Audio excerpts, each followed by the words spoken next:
رسول اللہ صلی اللہ علیہ وآلہ وسلم نے فرمایا تھا، ابو ذر رضی اللہ تعالی عنہ روایت کرتے ہیں، اوصانی خلیلی بخصال من الخیر، رسول اللہ صلی اللہ علیہ وسلم نے مجھے وصیتیں کی، اوصانی بأن لا انظر الى من هو فوقی وان انظر الى من هو دونی۔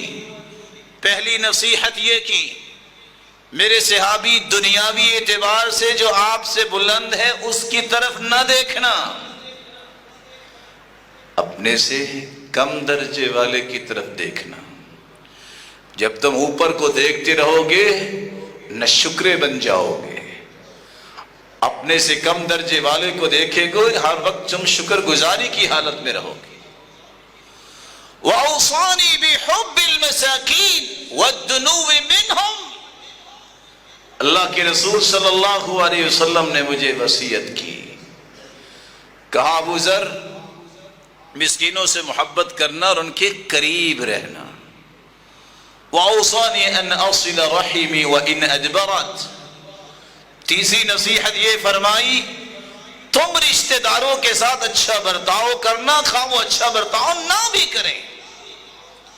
وَأَوْصَانِي أَلَّا أَخَافُ فِي اللَّهِ لَوْمَةَ لَائِمٍ، چوتھی نصیحت کی کہ جب تم اچھی بات کرنے لگو تو کسی ملامت کرنے والے کی ملامت سے خوف نہ کھانا۔ لوگ باتیں کرتے ہی ہوتے ہیں، لوگوں کی باتوں سے کوئی نہیں بچ سکتا۔ امام شافعی رحمت اللہ علیہ کہا کرتے تھے، من اراد ان يسلم من كلام الناس فهو مجنون، جس کی یہ تمنا ہے کہ لوگ اس کے بارے میں بولے ہی نہ، یہ تو دیوانہ ہے۔ لأنهم قالوا عن الله ثالث ثلاثة وقالوا عن رسوله ساحر ومجنون، ان لوگوں کی باتیں کرتے ہو کہ یہ تمہارے بارے میں زبان نہ کھولے، یہ تو ایسے ہیں، یہ تو اللہ کے بارے میں بھی کہتے ہیں کہ نعوذ باللہ اللہ ایک نہیں تین ہے۔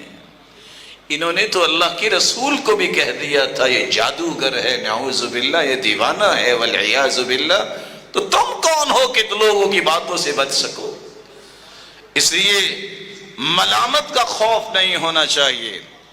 رسول اللہ صلی اللہ علیہ وسلم کے صحابی کہتے ہیں کہ پانچویں وصیت مجھے یہ کی، وَأَوْصَانِي أَنْ أَقُولَ الْحَقَّ وَإِنْ كَانَ مُرًّا، مجھے وصیت کی کہ ابو ذر بات سچی اور حق کرنا، خواہ یہ حق کڑوا ہی کیوں نہ لگے۔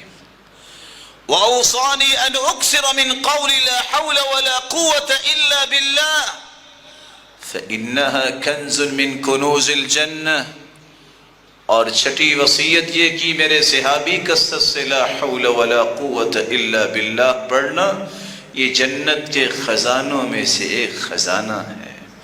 اللہ عز و جلال ان وصیتوں کو سمجھ کر اختیار کرنے کی توفیق عطا فرمائے۔